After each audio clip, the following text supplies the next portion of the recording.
Over the weekend, Katy cats were left shaken to the core after Perry almost fell from the sky when her mechanical butterfly prop malfunctioned mid-air at a Lifetimes tour gig in San Francisco. Is Katy cat the demonym for a Katy Perry stan? Apparently they are called Katy cats, yes. Katy? Oh, like kitty cat. Right. Okay. Presumably, yeah. Yeah, right. Okay. I was like, it's really jazz for Katy Perry. It's like, yeah, I'm a real Katy cat. I'm a real Katy cat. It does sound like old school jazz stuff. Have you seen this cat she was most recently seen kissing a girl and she liked it? Fuck. God damn it. Anyway, and then it just describes the video being like, and it malfunctioned, and then she looked shocked, and then blah, blah, blah. And then they also mention one of Beyonce's mid-air malfunctions. Damn. During the Cowboy Carter tour in Houston. Whoa, is she riding a giant motorcycle over the crowd? No, She's it was on a car. Oh, she's on a car. While soaring across the stadium sky in a red Cadillac while singing 16 Carriages, the car began to tilt. Yeah, I mean, and why are she stopped you the doing performance that? and continued once the car was on the ground. That's fair enough. It's like, hey, get me out of here, and then I'll keep singing the flying car I'm in to entertain you fucking idiots on the ground. You think I'm flying in this car. It wouldn't have happened if she was riding the pussy wagon again. You know? What's the pussy wagon?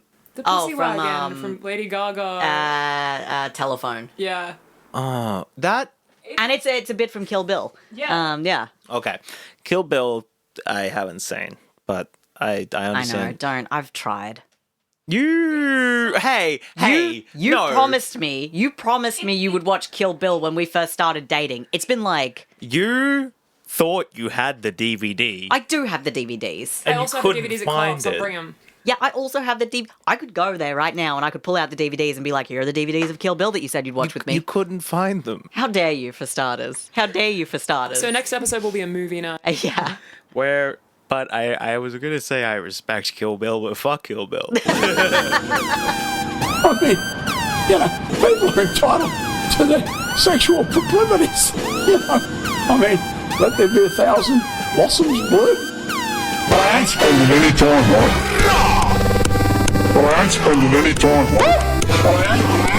But I ain't spending any time, right? Let there be 1,000 blossoms bloom. But I ain't spending any time, right? Hi everyone, welcome to Shouldn'ta. This is a Australian political kind of podcast, and we're critical, political, spiritual, subliminal, individual, interstitial, incredible.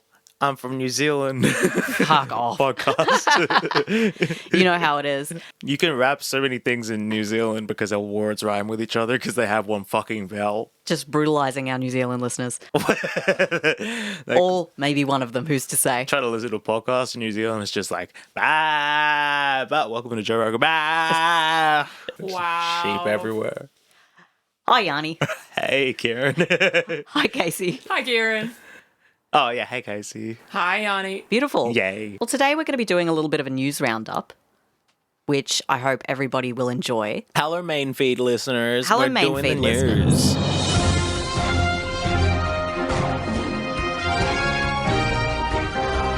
Hey, peeps. In the introduction, we're now going to be saying these Are we going to things. say all that, or is that the end? I think producer Casey's decided. PC. All right, PC PC's over on here. it. Shout Okay. out the PC police. So we would love if you support our podcast. Usually these episodes will be on our Patreon, www.patreon.com/shouldntacome, shouldntacome. Our email. Is shouldntacome@gmail.com. Our YouTube is... youtube.com/@shouldntacome. And you can find my album on Bandcamp, yanniax.bandcamp.com. And yes, we're Australia's most famous political podcast. Yeah, I'd say that's true. So today we're going to go over a couple of news articles from the past, week or so that I think deserve a little bit of attention and a bit of an investigation and perhaps some, introspection. Some commentary. Some commentary, as it were. Some hating. So the first one is kind of fun. Yay! I don't know if either of you heard about this, but on the 23rd of June, the kind of a joke political parties, once spearheaded by Clive, any questions about sex or anything, Palmer, were victims of a cyber attack. Oh man, they got hacked. Yeah. While very funny, this attack unfortunately has the potential to have breached millions of Australians' personal information.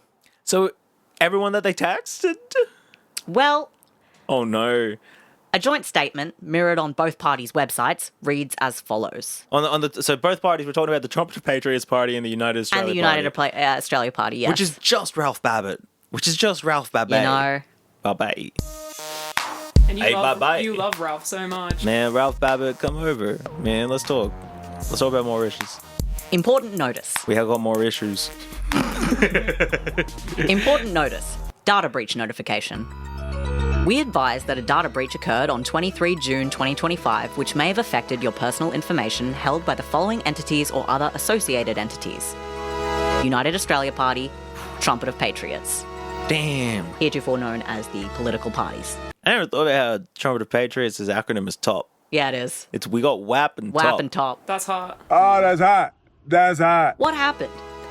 On 23 June 2025, we identified unauthorized access to our servers, resulting in access to and the possible exfiltration of certain data records. We were the subject of a ransomware cyber attack. Damn. So ransomware. So, like, they clicked a link? Yeah, they probably clicked a link, or some motherfucker, like, got a USB off the ground and just, like, put it in, being like, oh, free USB. And, like, you know... Ralph Babbitt's just playing golf, finds a USB in the hole. He's just like, no fucking way. Just plugs it into his fucking PS5. You know, and just, like, fucks this whole thing up. Fucks the whole thing up. The data records potentially include all emails to and from the political parties, including their attachments, and documents and records created and or held electronically by the political parties at any time in the past. The compromised data may include your personal information which you have provided to the political parties or which it has created. This could include, for example, your email address, phone number, identity records, banking records, and employment history, documents including those provided subject to confidentiality arrangements, and the like. If you gave your employment history to TOP or WAP, that's your fault. But you fucked up already. What did you do telling them of your personal details? That's TOP. You don't talk to TOP about that. We do not know comprehensively what information of yours was on the server, but you should assume that any information you have provided would have been stored on the server. We do not keep a record of all individuals who were on the server. We have determined it is impracticable to notify individuals. We don't know what it is that's been taken. We don't know who it is it's been taken from. And we're not going to tell them because we don't have the time. And at this point, I just simply don't know. But just assume your shit is gone. They took the shit from our servers and they actually deleted it off our servers as well. So we didn't even know what they've taken. They went back in time and they took it before you gave it to us. So that's basically the crux of like their statement. It goes on to be like, we apologize for this issue. We've told the Australian Signals Directorate and, we promise this won't happen again, lol. Man, the Signals Director get into all manner of shit. So, Yanni and Casey. Yes. I'd like you to cast your minds back to before the recent federal election. You might remember news stories and anecdotes from friends and family about receiving spam text messages from Trumpet of Patriots. Consider this line in the cyber attack statement. The compromised data may include personal information which you have provided to the political parties or which it has created. Yeah, I was going to flag that earlier, but I had faith that we were going to come back to it. Hey, we collated data about you and then a company got it. Now, I'm no big city fancy wordologist, but to me... That's a lie. He actually has a degree in wordology. Damn. From a big city. Dr. Word right here. That's and me. He's wearing a tuxedo. To me, it sounds a lot like everybody texted by Trumpet just had their phone numbers leaked. Hell yeah! Is the gist I'm getting. I can't wait for the kind of text your mom's going to get this year. Oh, fuck. Jesus Christ. Now, this might also raise the question, hey, how the fuck did Clive Palmer and the Yellow Dork Brigade get my contact information? And that's a pretty good question. I'm asking it. Are you asking it? Yeah, how did Clive Palmer and the Yellow Dork Brigade get my phone number? I'm going to try and tell you. Oh, okay. According to The Guardian, there are a few ways political groups can procure our information. The first is through the electoral roll, although a pretty big caveat is that the AEC claim they do not provide contact information of registered voters. They can provide, like, your name and the electorate you're in, so it's possible that this is one source of information political parties could use in conjunction with some other available methods. So, AEC can give out stuff, but they can't give, like, your email or phone number. But they can give you... But they have it. They have it. But they can give, like, your name, age, address. Yeah, so enough demographics to find you. Yes. Well, I mean, remember when the nice people from the Greens came to our house? Don't worry. Okay. We're getting there. Yeah. Goodness me, I'm so worried. I'm getting Taken vibes right now. And I will text you a political text message, and it will be leaked. Exactly. Particular set of skills that are Mining. Running faster than a horse. I'm so fast, and you're gonna regret Pie heart attack. trying to fight me. I'm gonna build a boat. I'm gonna build a boat. Fuck. So another method, claimed to be used by UAP's candidate Craig Kelly in 2021, is using a random number generator software to create phone numbers in the hopes that some messages will be received. Now this sounds like bullshit, but this is what he claimed in 2021. Yeah, it is. He was like, yeah, I just used a random number generator and just hoped that people would get my messages. Yeah, I hoped I was texting people, but a bunch of texts were just like, not delivered, not real number. Yeah. How much would that cost? I have no fucking clue. Look, at a certain point, I think it would work out. Because at the end of the day, if you get all of the numbers, we are talking about a lot of numbers. So when we're talking about a phone number, there are 10 digits in it. However, the first two digits are 0, 4. So really you got 1, 2, 3, 4, 5, 6, 7, 8 digits that can differ in an Australian mobile phone number. Now that is 99 million. 10 million. So 90, well, yeah.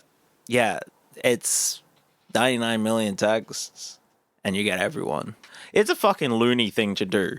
Yeah. So, like, that's another option, which I think is just actually genuinely insane. Craig Kelly is actually genuinely insane. He is. The article I opened to, like, look into this, right, also had him being like, well, if you want to opt out of things, then maybe you should talk to the government about their vaccine passport. And I was like, oh, right, I forgot about all of that. Yeah, it's been a million years. Yeah, like, I was reading it and I was like, damn, that is not applicable anymore. It's crazy how poorly COVID stuff has aged. You know? Like, just like the furor, and, like, you look back on it like, oh, yeah, right. This is my song about the Splanish. This is my song about the Spanish flu. Yeah, I got a new song about the Spanish flu. Actually, you know when the original settlements at the great city of Ur were beset by herpes? That's what brought down the settlements of the first big city of Ur. Herpes, yes. Damn. And since then, actually, it's really tragic, but the first king of Ur has been cancelled. Oh, yeah, did he get Me Too'd? He got Me Too'd. Oh, fuck, it always happens, you know. But never meet your heroes. I was like, never heard of that deadly herpes virus. You never heard of deadly herpes virus, DHV? Yeah, all the girls are talking about, I need a DHV. Get me a Dyson DHV. Yeah, I need a Dyson herpes virus. So the next option for getting our personal information, and in my opinion is the most likely, is through data brokers. Those pesky information merchants that harvest personal information and package them up for sale. Data broking can be done both legally or illegally, for example, through those privacy agreements that users consent to their data being sent to third parties, or conversely through hacking. Yeah. It's how you get people's information. Either you kind of put it in a long agreement saying, like, I can use this for whatever, and then someone says, I accept, and you go like, yay, I've got your data. And then they'll be like, I social engineered people into giving me their data. You know? It's like, it's just a fucking end user license agreement, motherfucker. We've all clicked I agree. We all know you're hiding shit in there, but it's what's between me and the thing I want to do. You know? So this is a little bit of a tangent. But have you heard of Labor's Campaign Central database? The CCD? Have you heard of it? No, no, I haven't.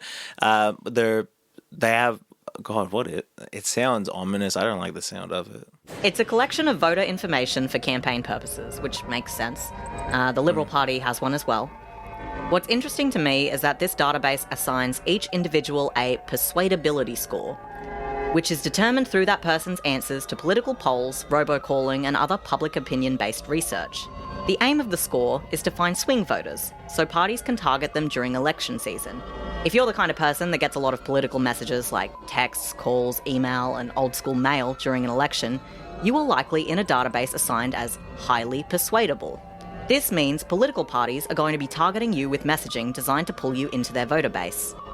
According to an ABC article in 2022, a Labour insider revealed, I could see the persuasion scores of people enrolled at an address. No, I didn't mean to start doing it that way, but I could see the persuasion scores of people enrolled at an address, so I can walk to a family house of 5 and know that I want to talk to only 2 people there because I know, for example, the kids are persuadable and the mother and father have an entrenched voting pattern. Well, I mean, what does that tell you?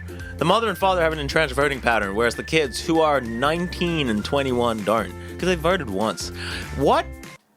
So that's a Labour staffer is basically being like, yeah, I can go to a house and be like, I don't actually want to talk to a parents because they always vote Liberal or whatever. Or they always vote Labour, and it doesn't matter. I don't need to talk to them. Yeah. I just need to talk to the kids because they might vote us. They might vote Greens. Yeah.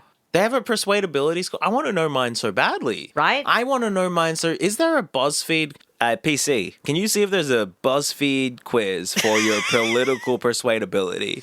So there probably isn't because this is highly secretive, right? And Labor apparently has the most advanced version of this database. So the Liberals also have a database, but they have admitted that theirs isn't quite as good. Because it's smaller?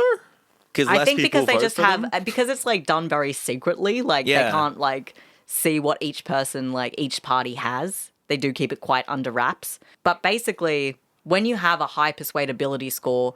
It means that your opinions on certain issues are, like, between that kind of Liberal-Labor pipeline, right? So you kind of in the middle, you could be swayed on certain things. Yeah. And based on the opinions you say, whether you call into an office to complain about something or ask a question, or whether you answer one of those political polling phone calls or something like that, your answers, if they can be attributed to you, will then go into this database. Let's say you say... oh, I'm really worried about childcare funding as something for a political feedback call. That could be taken, put into your profile that says, you know, Yanni is really worried about childcare funding. And so when the government decides to do their election and they say, okay, we really want Yanni on our side, what does she care about?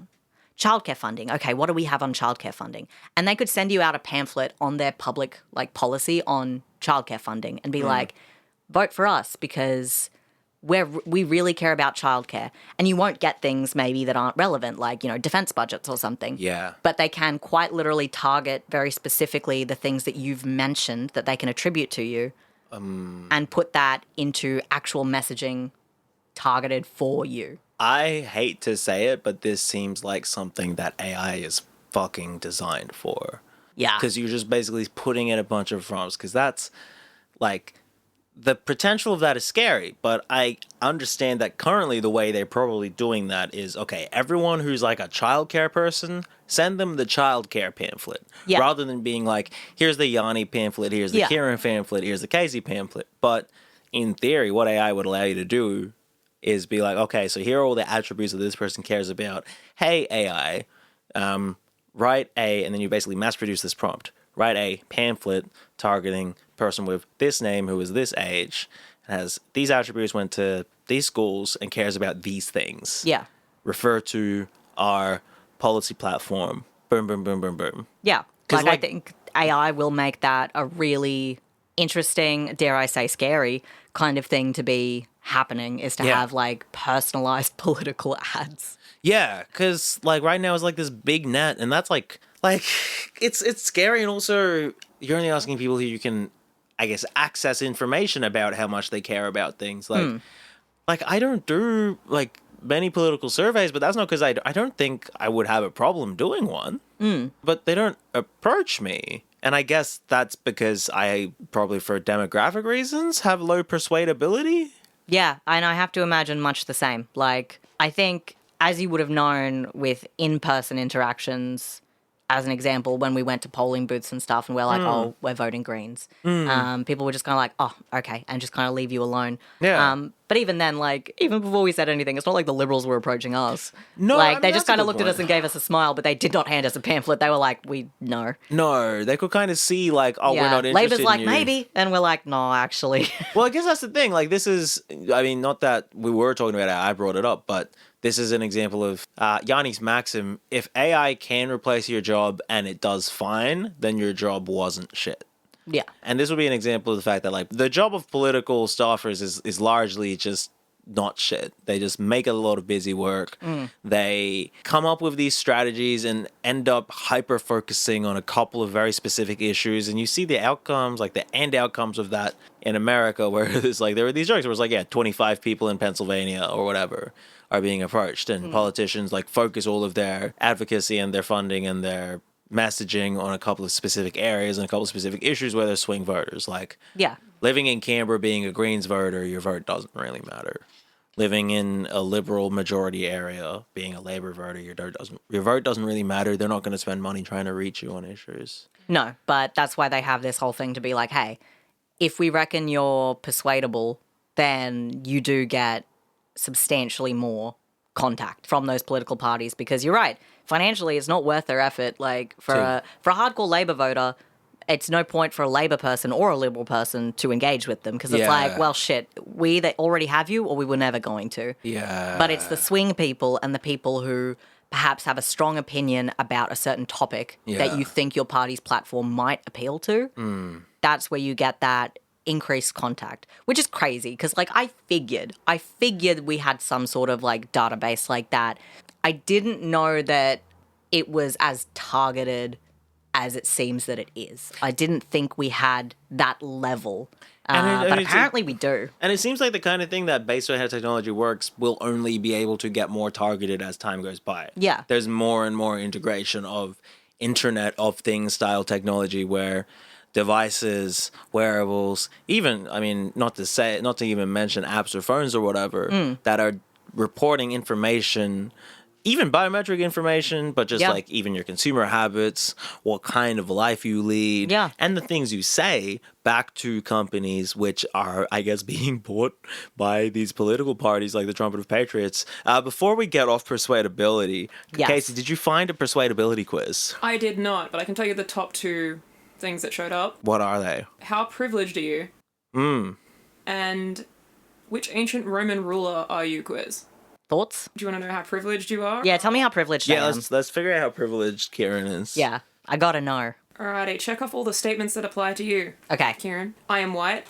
Yes. I have never been discriminated against because of my skin color. Yes. My cousins have... Okay. I don't think it counts. I have never been the only person of my race in a room. I have actually. Yeah, you've been the only person of your Again, race. it feels like it doesn't count. No, it can't, that one is a very specific question where it does count. Like the previous one, I agree, it doesn't count. However, when you're with my family, technically, have I ever been the only white person in a room full of non-white people? Yes, I have. What do you mean technically? It's literally true. It doesn't say that there needs to be other people in the room. You could just be alone and be like, I'm the only white person here. I'm the only white person here. I'm sorry. And that's why it's prejudice. That's fucking crazy. Yeah. That's crazy. When I'm in a room, I'm like, man, there's no white people here. That's crazy. What kind of part of the world just is hanging out with you, me, and Archie. I'm like, oh, damn. I'm the only white guy here. That's crazy. I have never been mocked for my accent. I think this is also, like, correct. I have never been mocked for my accent. People have said things to me about it, being like, oh, you have an accent. And I'm like, no, I don't. Or, like, I'm from Australia. I sometimes mock you for your accent. But you mock, like, my Australian accent. You're just like, you motherfucker, you can't pronounce R. Like... But, I think I'm mocking him for his accent. I don't think it counts. Okay, I'm leaving it to you. Okay, it doesn't count. It's true. I have never been told I am attractive for my race. Like, you're hot for a white person. Oh, yeah, no, I've never been told that. You're not pretty fly for a white guy? I'm not. You are very fly for a white guy. Oh, well, thank you. But I think You are. I think that says more about the unflyness of white guys. I think so. But Full you slander. are very fly for a white guy, but you're very fly for any guy. Thank you. But no one's ever been like, you're hot for, like, a convict. Yeah. They're just like, for an Irishman. You've already got the handcuffs on. Exactly. Ooh. No, I have not. I have never been a victim of violence because of my race. This is correct, I have not. I have never been called a racial slur. Like, I don't think I have. Is Sahib a racial slur? No, Sahib is no Okay, cool. Slur. Well, then that's fine. Here's one for you, Karen.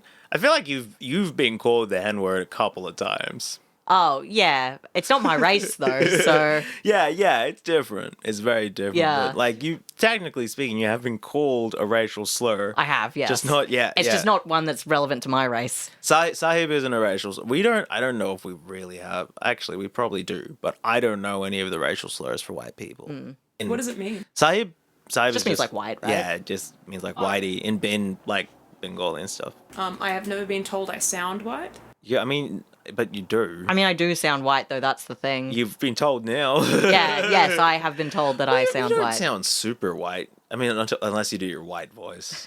What do you mean? Yeah, like you don't sound white because you have a white voice. If you just sounded white, you wouldn't need a white voice to sound white. A stranger has never asked to touch my hair or ask if it is real. Yes, that is true. Nobody... No, people ask to touch your head when you shave your head. No, I ask people to touch my head when I shave my head. I'm like, get a look at this. Feel this shit, why don't you? It is pretty good when it's fresh. I love it. I am heterosexual. Incorrect. I have never lied about my sexuality. Incorrect. I have never been called a F-ag. Oh, yeah, I've been called a fag. Again, by my family. The same people who called me a slur that was not racially appropriate. Oh, damn. That's how they do. Yeah. I have never pretended to be just friends with my significant other. This is true. I do not pretend that. I'm hitting that, and you all should know. Come on, man. We are so proud. I have never been ostracized by my religion for my sexual orientation. Well, I'm not religious, but when I was, I would have been ostracized because I was Catholic. I have never been told I would burn in hell for my sexual orientation. I don't think I have been told that, actually. People don't say that much anymore. No. Yeah, that's very American too, I find. There was one girl in my high school who would tell people that, like, you're going to burn in hell because you're a lesbian. Was she also the one that, like, threw the fruits at, like, people? And she said that, she said some, like, real racist shit? Oh, the South African girl. No, completely different person. Okay, cool. This was like that girl was she was like ratchet. The you're going to hell girl is like an upstanding member of society in many ways. Oh, okay. Whereas the South African girl was like, clearly very disturbed and like a ratchet ass racist lady. Okay. Whereas the first girl was like, she was just like a good Christian girl who's like, It's hell, yeah. like, it's like, you're my friend, but you are going to go to hell because you're a lesbian. It's like, girl, you crazy for that. Yeah. I am a man. I am. In No, that's not I'll even a take that. question. I'll take that privilege. I am a man. I do get male privilege. I can piss standing up, but I will make a mess. You know what? Most Australian men do.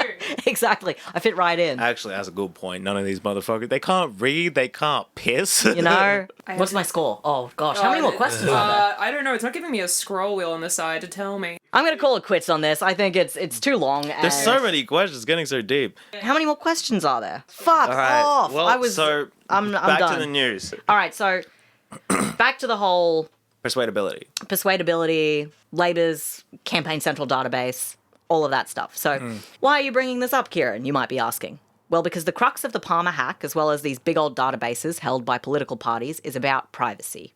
Registered political parties in Australia are exempt from certain legislations. The big ones here being the Spam Act, the Do Not Call Register, and the Privacy Act. So I never thought about that. Yeah, the Spam Act is legislation that requires organisations that collect your data must seek your consent before they can send marketing content. The legislation also requires these organisations to provide options for unsubscribing from this marketing content. So, for example, emails you'll get from, like, I don't fucking know. Like Temu and stuff. Exactly, right? You've Yeah. signed up to a thing, you tick that little checkbox being like, yes, you can email me about this stuff. That's fully legal. They're allowed to do that. They do have to have the little unsubscribe thing, Yeah. and that's fine. That's totally legal. And so you don't get spammed by unwanted Yeah. marketing materials. The Do Not Call Register is managed by the Australia Communications and Media Authority, and it's an opt-in service that allows people to register their phone number with ACMA to have it blacklisted from telemarketing calls. So that's another thing where you can kind of like have a big old list of numbers where it's like, hey, you cannot call these people. It's like against our legislation. You'll get in trouble if you call any of these numbers. Yeah, they've opted basically. out. You can't do anything. You can't do it. Which they still get around plenty fine.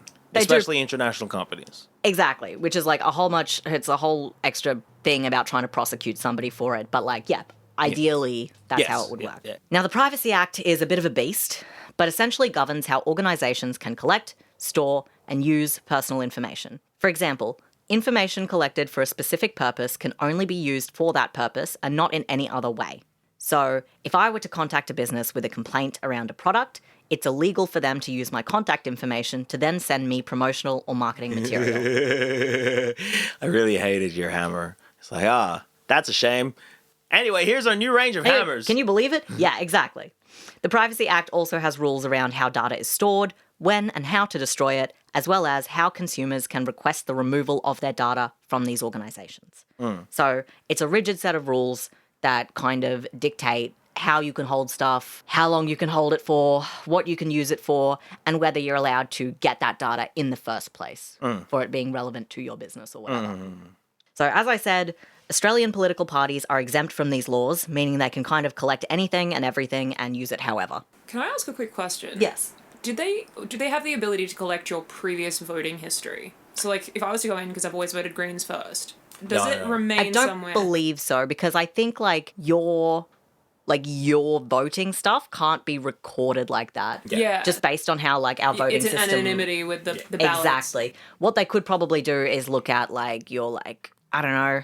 Political donations is a big one. Political because donations. I think that's semi-public, especially of a certain size. They could look at, your demographics, how you answer things in the census, perhaps, and draw conclusions. And they'll just, label somebody as a type of voter because it's no, you wouldn't have done that if you were liberal and stuff. Exactly. There's other ways they can kind of access that information, but yeah, I don't think they'd be able to actually get your vote, as it were. Yeah, no secret cameras, no... Exactly. Yeah, I guess they could probably also just check your social media.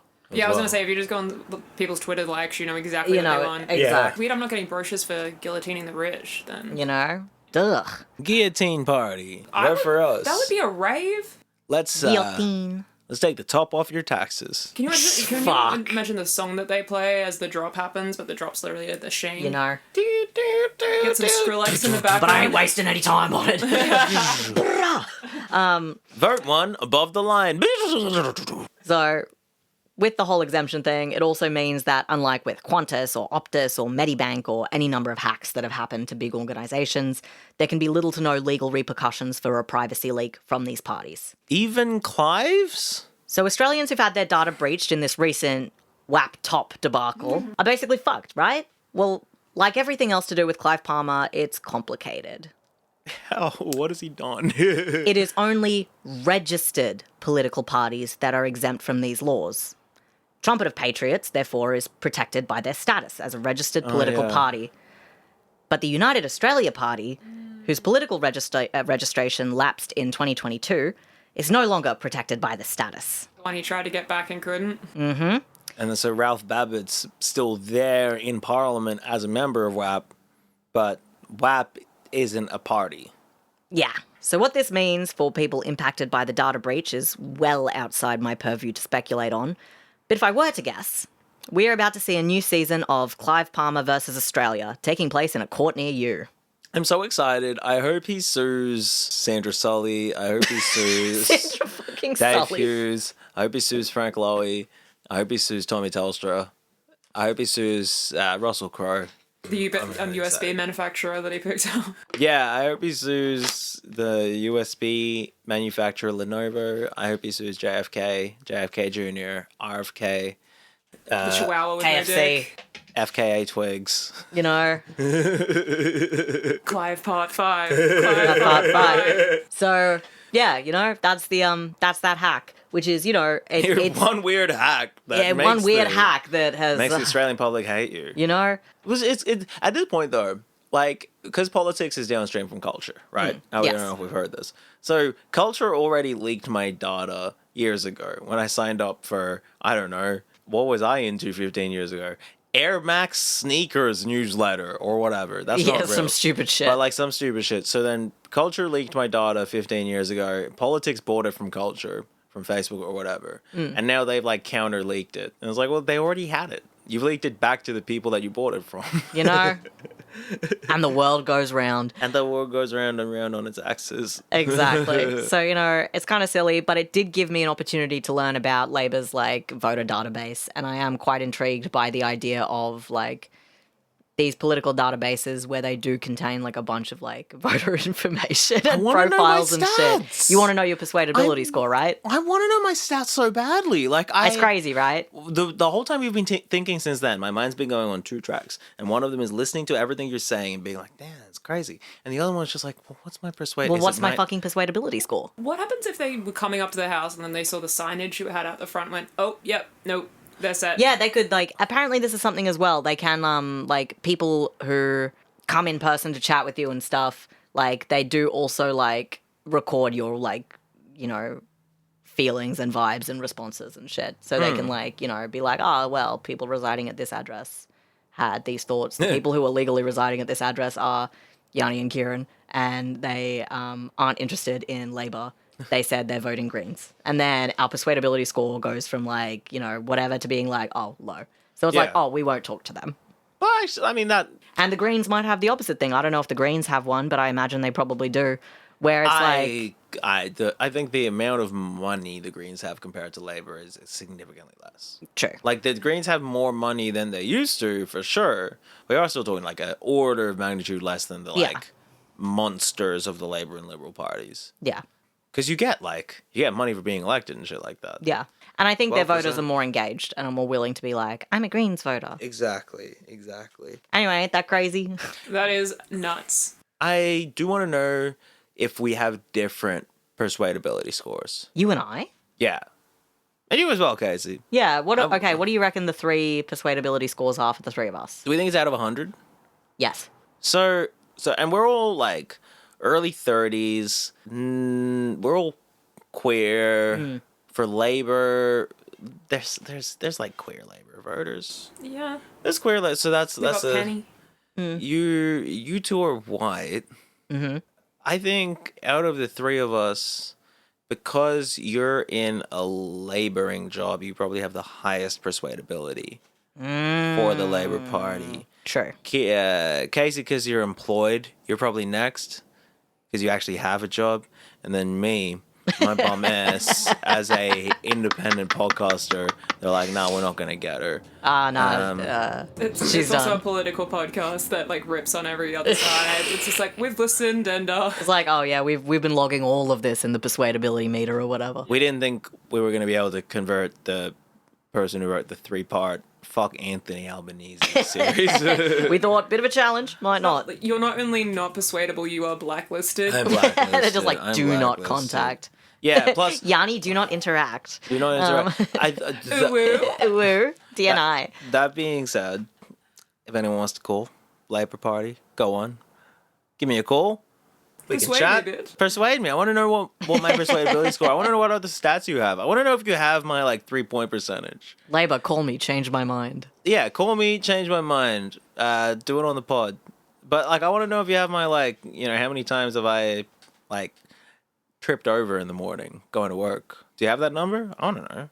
What stats do you have? If you're collecting all this data, I want my stats. Right? It's like, I want to see it like it's a video game, like stat sheet, where it's like how many, kills and stuff. It's just like, oh, how many Macca's runs did Kieran do in a month? It's like Pokemon. It's like, I want to know my IV. I want to know my IV. I want to know my EV. I want to know my ISP. I want to know my 3PT. I want to know my ERI. I want to know my RBI. I want to know my RPM. I want to know my ERG. I want to know my JPJ. I want to know my GIF. I want to know my PNG. I want to know my AIFF. I want to know my MP3s. What else do you want to know? I'm Sounds done. like a JVC ad from like Funniest Home Videos. Yeah, no, but I want to know all my stats. I and want to know also- my MVP of sports TV and SVP. He has SVP. has HIV. Does he have HIV? This is what I want to know. I just like, if you have all these stats about me, I want to know what you think about me. I want to know what you think about everybody. I want to know who it is that you talk to and who it is that comes up with the persuadability. And I want to know if even for a half second they thought maybe we could persuade more people by being better.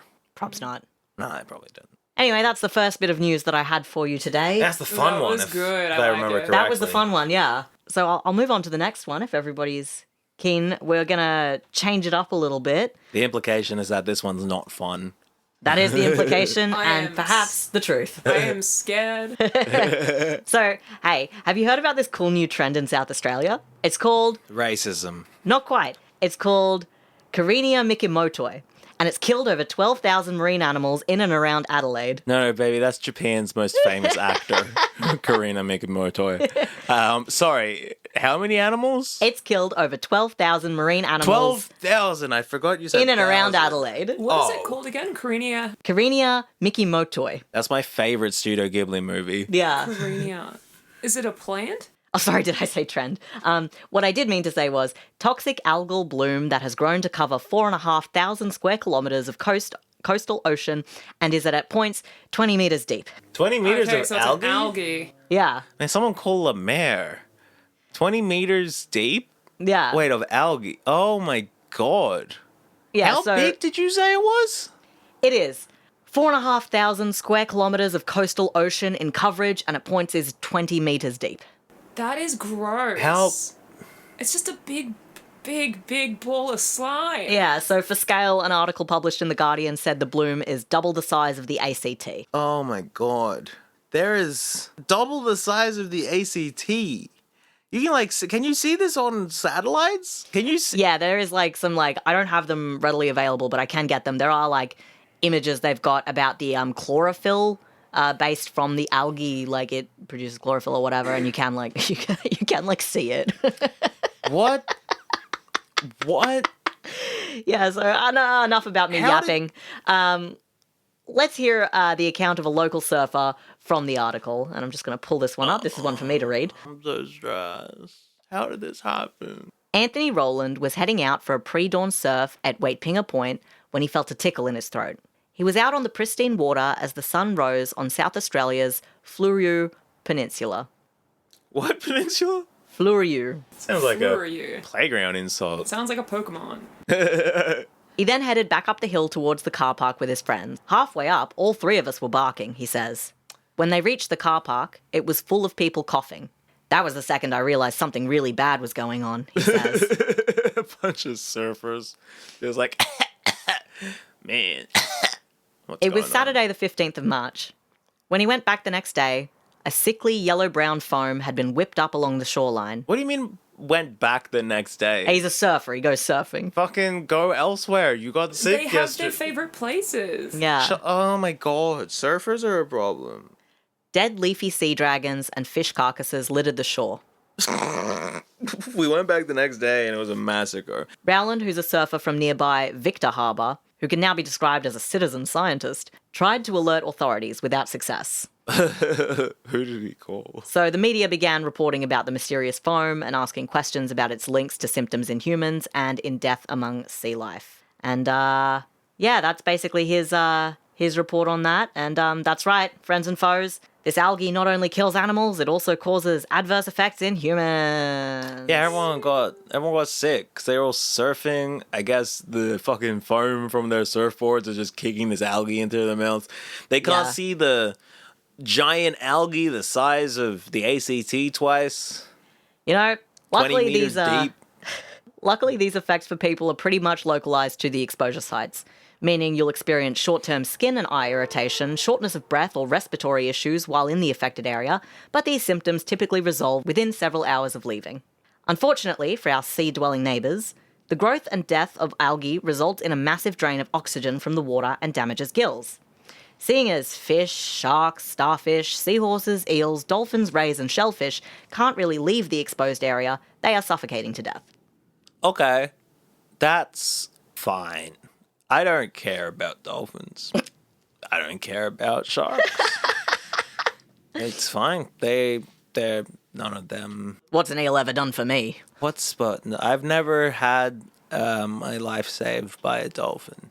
Did you have like a bad experience we don't know about? I'm just trying to inure myself to the future where we've killed all of these sea creatures and they're going to criminalize sympathy for anything with gills. I'm just trying to get ready for that. So I can just be like, yeah, I don't like It's like, octopus. I never cared about the guild freaks. I was never fascinated by the amazing octopus and its beak and how it can fit into small boxes. No, I think they're dumb and stupid and they have bad taste. and a great deal of problems that need to be addressed by their communities. Maybe you are persuadable. I don't think the Greens really...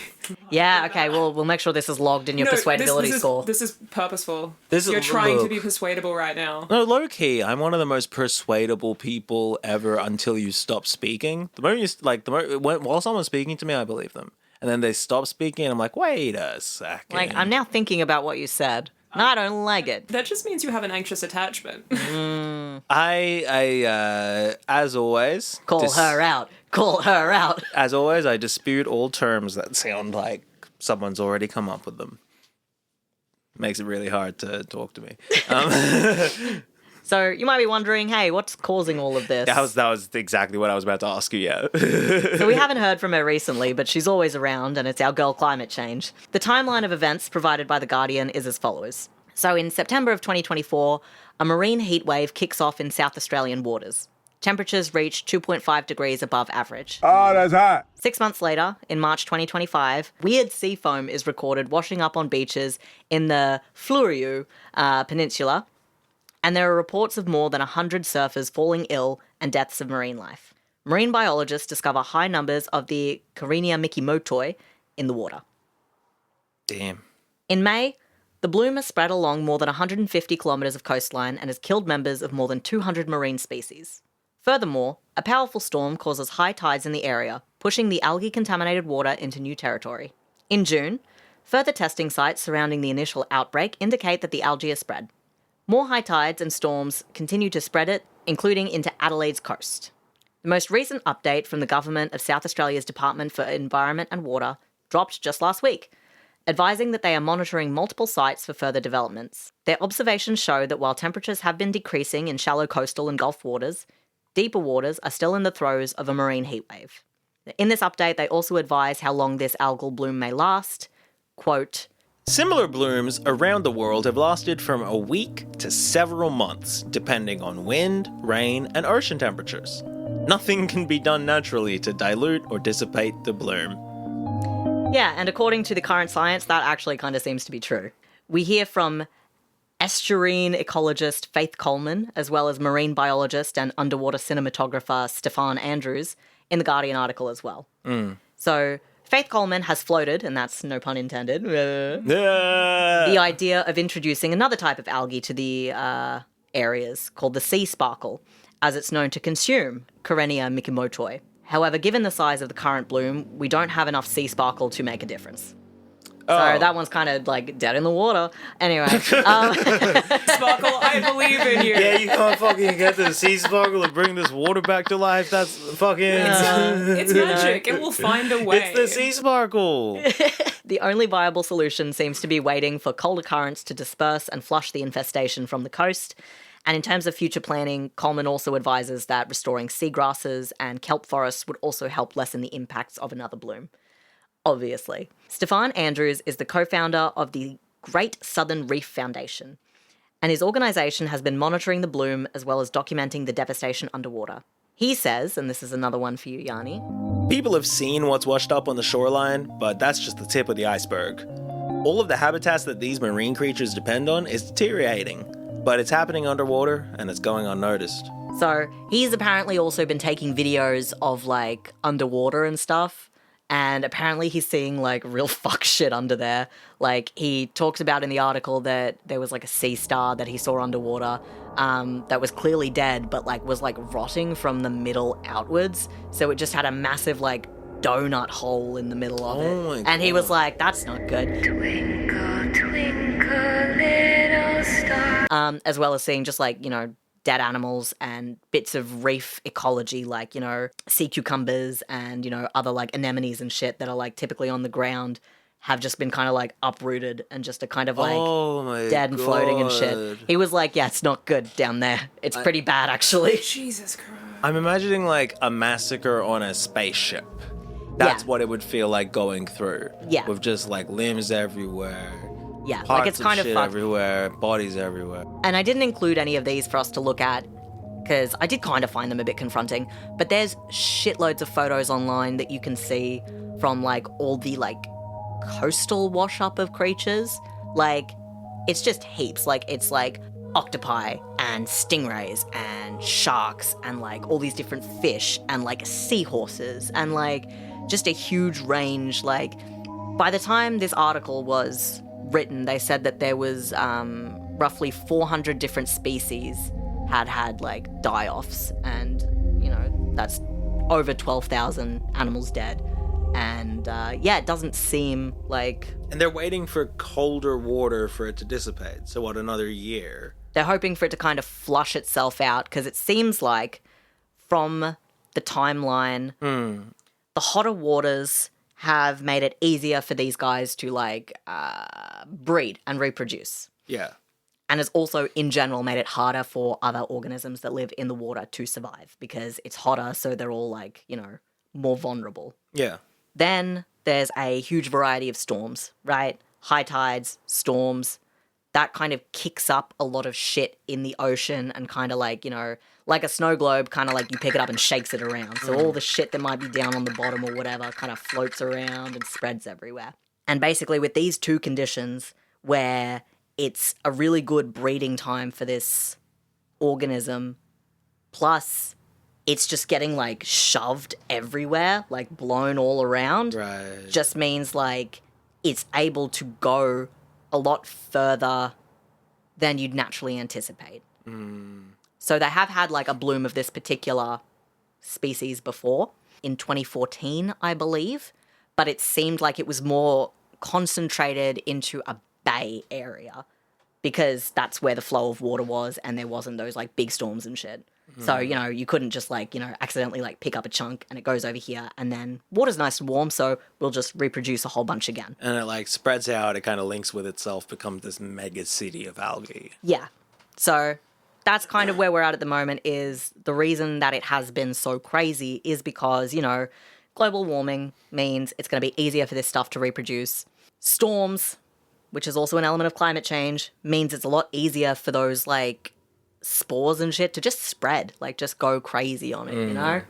So Yeah, I mean, these are, I have to assume, things that are meant to be happening over a period of 10 or 20 or 50 or 100,000 years. These species dying out in an area, algae becoming predominant in an area. That's something that happens over such a gradual period of time. You don't notice it happening. But we've managed to fast forward all that shit, and now it's just every day. It's just, oh yeah, the Adelaide Bay algae octopus has now died. you know? So the organisation that I mentioned, the Great Southern Reef Foundation, they contacted the government about the threat of marine heat waves in 2023. And again this year, they contacted the federal government calling for a multi-million-dollar investment into a marine monitoring program, but so far have not heard back. Yeah, I mean, they're really busy with... Something, I'm sure. The Greens are calling for the current algal bloom to be declared as a natural disaster and that the situation needs to be investigated. The state government of South Australia is also appealing to the federal government for funding to put towards research and recovery. South Australia's Environment Minister, Dr. Susan Close, said that the situation was helpless and that the bloom was unlikely to disappear anytime soon and could return. In response to the growing calls for action, the federal Environment Minister, Murray Watt, who I've written here as Murray Watt, has sent one of his department heads to South Australia so he has, quote, the best possible advice on the situation. So not to be a Debbie Downer, but I think at this point it's a little too late for the current bloom. Hopefully the government can provide financial support for future outbreaks, but like, I mean, right now it just seems like South Australia's coast is like fucked. Yeah, it's just going to be fully fucking eroded of life. Yeah. What the fuck? I mean, like, it's what... This isn't the animal's fault, but to everybody who lives in Adelaide and was excited to go to the beach, fuck you. That's what you get for living in Adelaide. Boo! It's devastating to hear, and I suppose you're finally starting to see both the die-offs that people have been talking about, you know, gradually happening, and you're seeing, you know, mass coral bleaching and unprecedented numbers of animals being declared extinct, but now you're just getting these large areas of the world that, due to currents and temperatures and extreme storms, are becoming gradually uninhabitable for many of the extant species. As well as those die-offs, you're getting a shrugging from the political classes. Like, I understand the context of there might be nothing that can be done about this algal bloom, but why there isn't a riot in political spheres against the elements of society that are fast forwarding this. Yeah. Just like a proper acclimatization to that, I suppose. Yeah, absolutely. And I think it's also very telling that a lot of this stuff didn't really matter, particularly in political spheres, until it got to Adelaide in particular. Yeah. And when Adelaide's beaches started having dead animals wash up, they were all like, oh, Not we should look at Glenelg. this, you know? Yeah, fucking rich ass Adelaide. No fucking. Exactly. So, like, and yeah, it very much seems like the whole situation is fucked. And when it will resolve is quite literally anybody's guess because, you know, while, as the articles were saying, and as like the public website for the like environment or whatever was saying that while they are getting like colder temperatures closer to the coast, like out to sea is still too hot.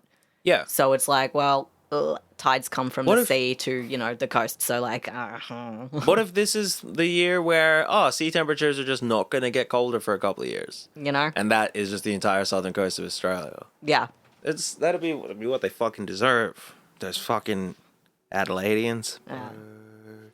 Those fuckers. No, but that was what we're looking at in the future at that ocean, Yeah. and it's directly tied to our consumptive habits, and so that's where it comes increasingly easy to get to antinatalism. Like, I think misanthropy is a really, like, the just hatred of humanity is a distasteful viewpoint to have, because it's like, come on, man, what else? What else are you? But Yeah. just like, we can't keep there's no value. God damn, there's some car. I mean, that's what it is. That's what it is causing this fucking algal bloom. Yeah. In South Australia. It's gonna kill all the marine life in South Australia. Like, Dickheads doing vroom vrooms down the main street. dickheads doing vroom vrooms down the main street. Dickheads shipping massive compartments of fucking Dead sheep. dead sheep and graphics cards. You know. Like, just shit like that. Like, just a death drive, a consumptive death drive. That is finally, you know, we are seeing these mass scale effects, and this just feels like the kind of thing that, like, I shouldn't be able to go a day without somebody being like, man, you hear about all those dead fish in South Australia? You're saying it's this pretty happened crazy. in April or March? Like, this So- was months ago.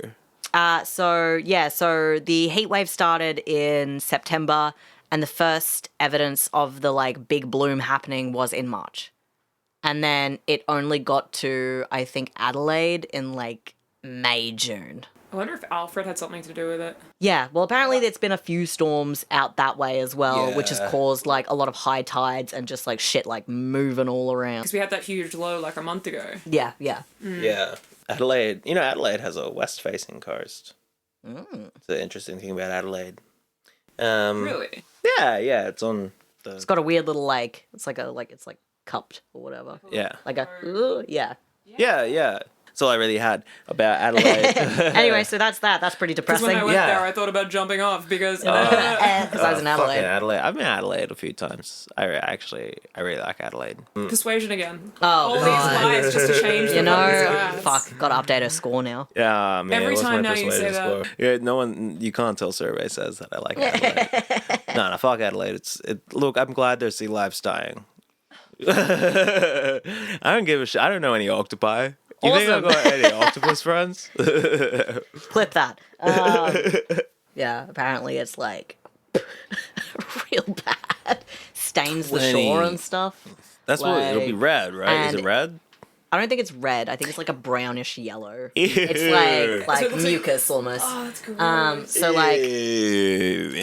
and amongst like, you know, like the dead animals that are washing up as well, a lot of them are tangled up in like seaweed and kelp and stuff because of the oxygen desaturation in the water is also like uprooting a lot of the like plant life and shit.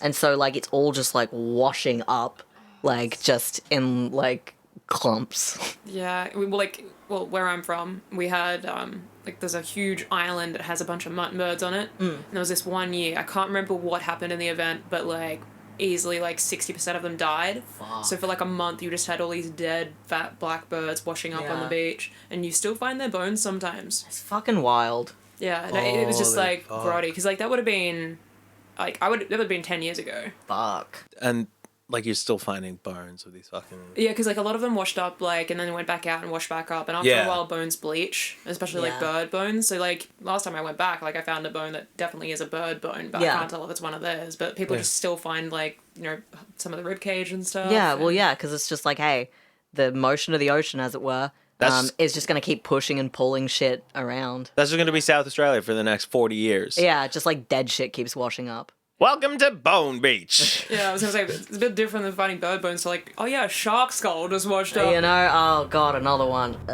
You might be lucky enough to find the bones of a diver, or even a fish. Fuck. Fish used to swim in these parts, but since the algal bloom took over on my body, there isn't any sea life. There's no sea life. Oh, you want to Get sea out life? of the sea Not life. here. Oh my Get out God. of the ocean, son. It's not safe there. There's algae. I'm starting this next bit with a little skit. Oh, we have a skit. It's a little skit. It's a one-man show, so you don't have to worry about putting any parts on or anything. But Okay. I'll do this bit. Like, I only hope that the whores aren't imprisoning children. You know those naughty whores always imprison children. We do have a couple of child imprisoning whores in this community. Those damn child imprisoning whores. I hate them. No one's going to imprison our children. Hey, has it been about 10 seconds since we looked at David Crisafulli? What's happened? So a recent review into Queensland watch houses found that children were spending an average of 161 hours confined there. And that's nearly a whole fucking week. Adults on average spent 118 hours in watch houses, essentially 2 days less. Huh. In general, the conditions of the watch houses were pretty fucking bleak, with claims that some had busted CCTV, lack of temperature controls and ventilation, and rodent infestations. There were instances where female prisoners were exposed to male prisoners, and children exposed to adults, in showers and toilets, because there were no privacy screens or doors. The review also showed that the conditions were so unlivable that those confined had a high rate of self-harm. Now, to humble humans like you or I, it sounds batshit fucking crazy to confine anyone in these conditions, let alone a child. And David Crisafulli seems to be having a human moment in September last year when asked about his thoughts on implementing time limits for children held in watch houses. Yes, but once the systems are in place to allow that... I'll just say it again normally. That was expertly done. Yes, but once the systems are in place to allow that. In the meantime, my values say to me that a child in a watch house for weeks, I don't think that's best for society or the child. Mamma mia. Chief Executive of Youth Advocacy Centre in Brisbane, Catherine Hayes, agrees. She says, there is abundant evidence which shows that children suffer psychological harm once they are held for over 24 hours. And the Queensland Human Rights Commissioner, Scott McDougall, agrees as well. He says, watch houses are not a place for children. Holding children in watch houses at all, let alone for lengthy periods of time, is mistreatment which must end.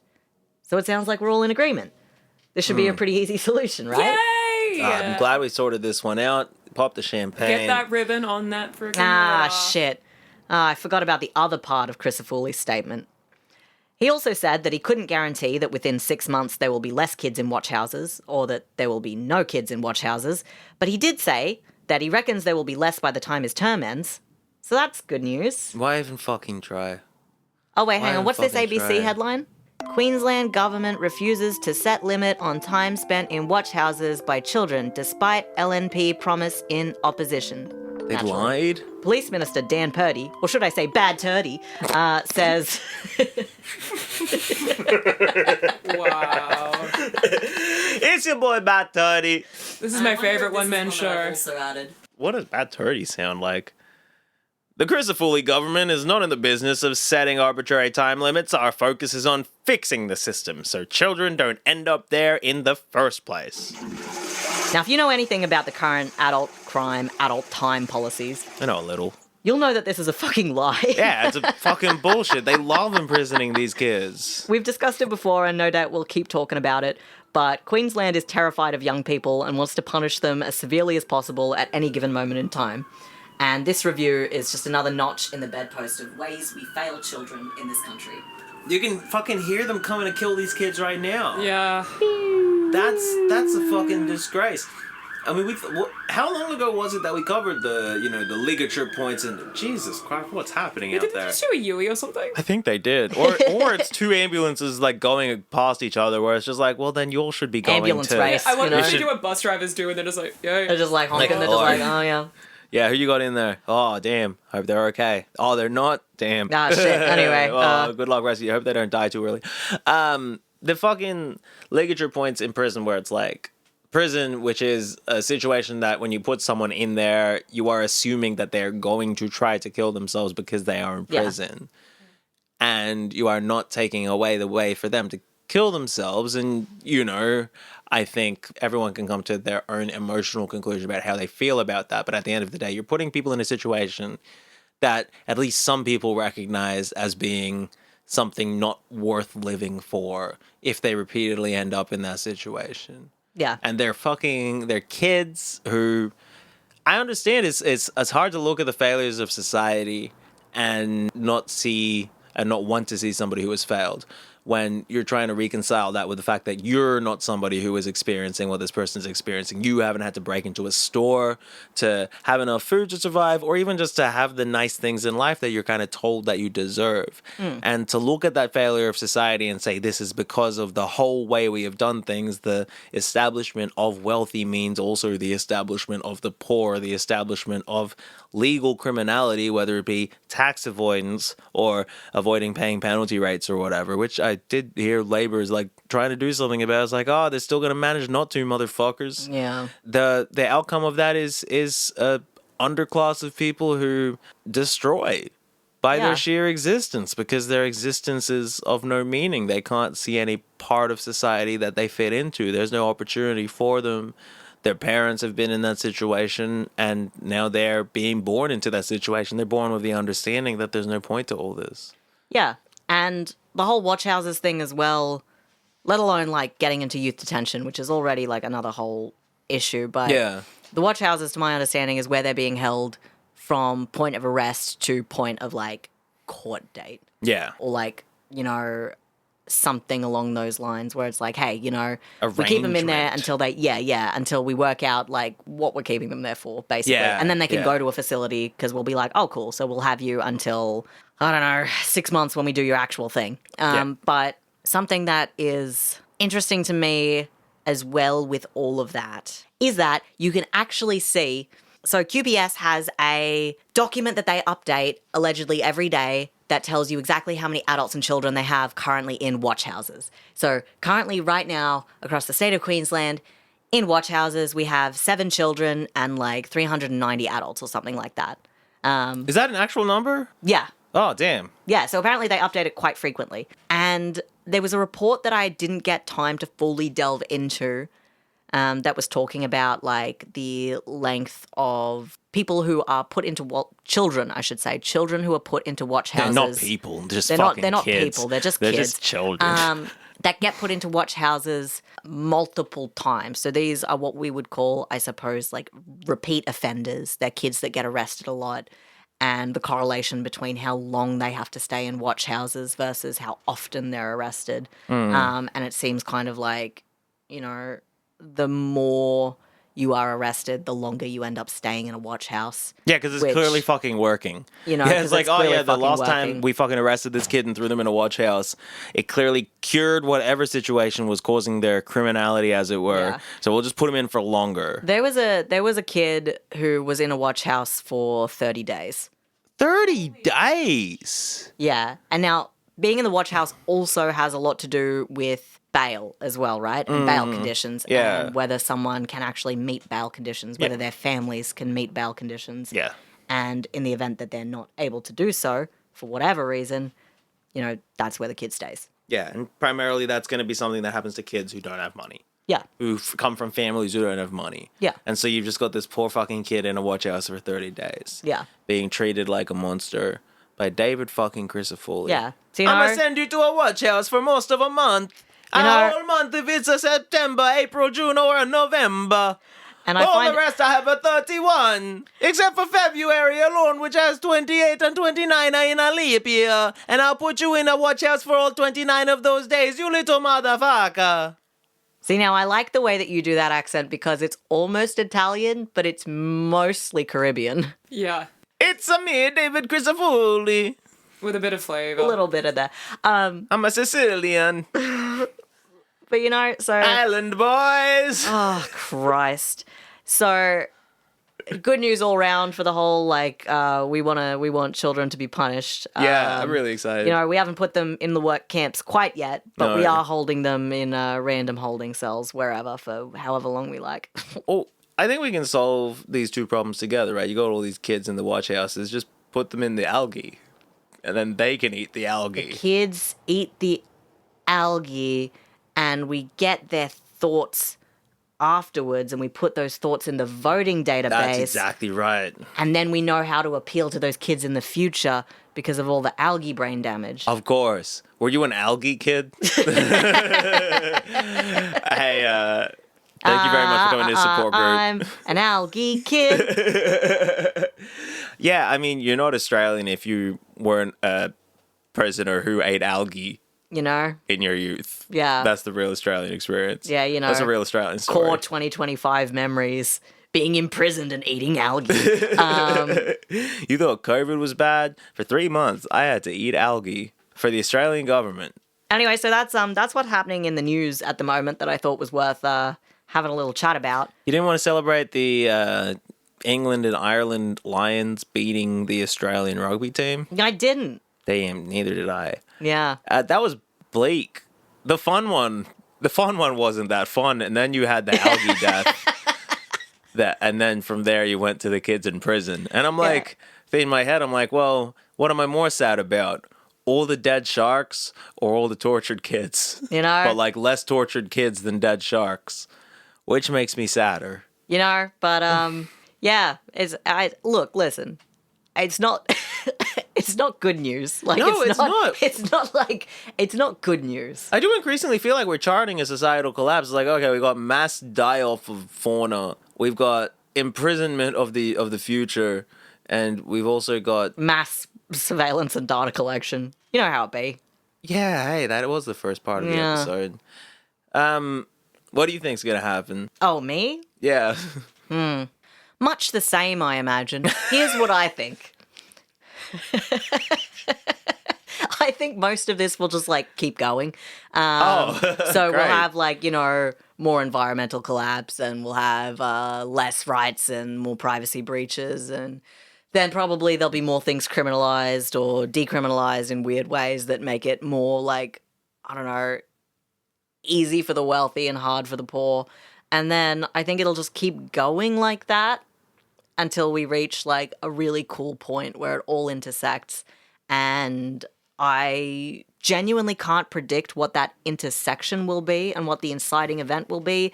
But I see all these facets, kind of, if you would, rising like pillars out of the earth. And eventually, because they're all on an angle, right? Eventually, they're all going to kind of run into each other, and it is going to cause a collision. And I don't know when this collision will occur or what happens when they collide, but I know that they will. And I think that that's something to look forward to, if not for like good reasons, because it won't be good. Like, it will be very bad. But I think from a anthropological perspective, it would be cool to know how it all kind of like implodes on itself. Yeah. Out of interest more than anything else. that's the thing. Like, I kind of want to know, but if I know, that means it happened before I died. Yeah, and see, I now don't that want is the that issue. to happen. I want to make it. You know? in this terrible way of things. I want it to last until the day after I die. Yeah. And then I want it to implode. But I'd also like to know. And that's the thing, like, Maybe I'll die because of it. curiosity killed the cat, but satisfaction brought it back. Damn, we Never forget. should really tell that to all those cancer patients. Hey, why aren't you satisfied? You'd be alive again. Damn. We cure cancer. Damn. Curiosity killed the cat. Chemotherapy brought it back. Fuck. All right, well, I'm kind of devastated. I'm kind of confused.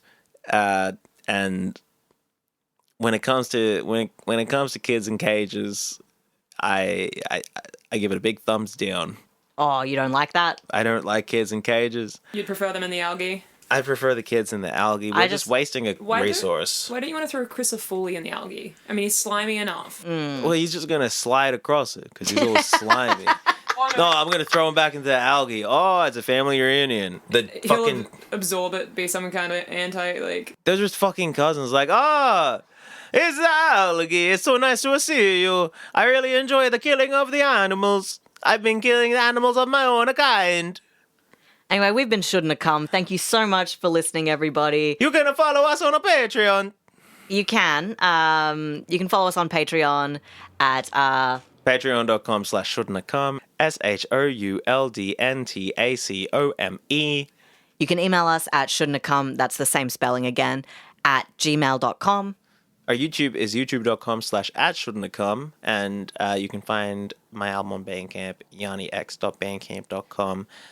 It's been lovely to have you for this episode of Shouldn't Come, where we talked about a few things that we like to keep our eye on, those being mass surveillance, mass death, and mass incarceration of children. Yeah, the only mass I like to hear about is tragedy. Yay. Anyway, there's an episode that I have in the works on Susan Lee, so I hope you guys are excited for that. That'll be more fun. That'll be slightly less devastating, and by slightly, it'll be a lot less devastating than some of our recent episodes where we have looked at some very heavy stuff.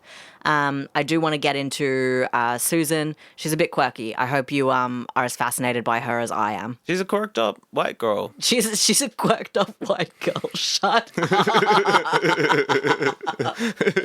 Can you please try and access her Tumblr somehow? Fuck. I bet you she has a Tumblr we could find. I don't think she would have a Tumblr, but she might have a Reddit, and so I'll see what I can do. Alright. What? I'm gonna hack Susan Lee's, fucking information like that. You think Susan Lee's a Redditor? That's Maybe. crazy. She's weird. I'm excited to learn more about her. I have an episode coming up about the Israel lobby, I guess. But also, I've been working on something about childcare. So that won't be any better. Hey, what if we put, hey, Yeah. let's get the algae to look after the kids. It'll be way cheaper. Yeah, it'll make them sick, but at least it's not gonna, assault them. It's probably better than the wash houses. Yeah. It's probably better than Joshua Dale Brown, allegedly. All right, thanks, everybody. Bye. Bye.